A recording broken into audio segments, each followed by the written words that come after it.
trying to drive you mad. What do you want me to do? Swear on this Bible? So this says How to Gaslight Your Wife by Gregory. But stop! I love you! Well, I don't feel love.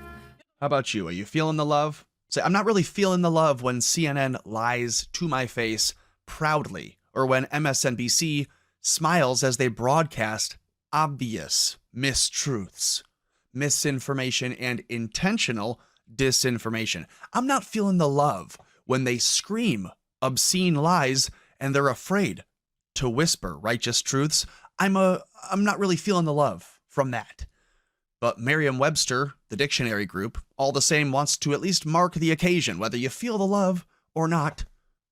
From that SNL sketch, it was, I guess, a little bit funny, or maybe too on the nose. It was only this year. And now, to cap off this year, gaslighting is named the word of the year, 2022, according to the Merriam-Webster dictionary, after searches on its website soared 1,740% in a year. That figure, again, is 1,740% in a year. There was not a single event which drove spikes in the curiosity of searchers. It's just that a bunch of people are always looking up, what does gaslighting mean? I keep hearing that. People keep saying they feel gaslighted. People keep saying, you're gaslighting me. People keep accusing the news being fake news and gaslighting the country into supporting a world war.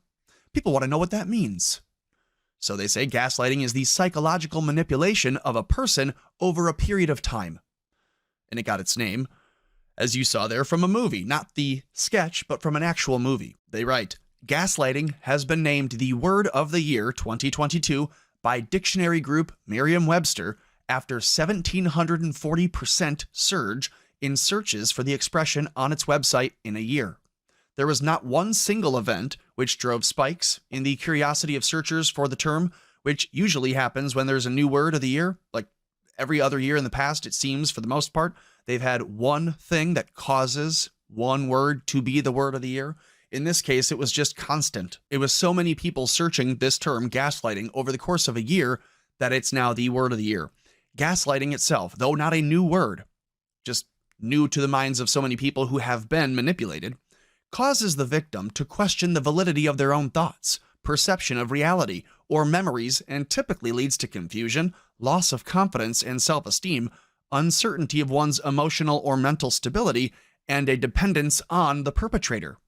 So the more someone gaslights you, the more you may need them.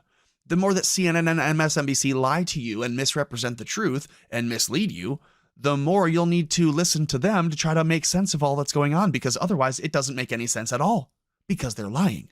And I guess that's why it's funny they highlight this. It is a tool usually used by abusers in relationships and by politicians and other newsmakers. Gaslighting can happen between romantic partners, within a broader family unit, and also among friends, or just anyone. Co-workers, anyone can gaslight anyone. But you just imagine. You imagine that someone tells you a mask will help, even though you know it won't, or that ivermectin doesn't help, even though you know it does, or that the jab is dangerous. And it is, but they tell you it's not. You can name every single lie that they've told in the past couple of years just by seeing what they've censored, just by seeing what they have made sure has been silenced away.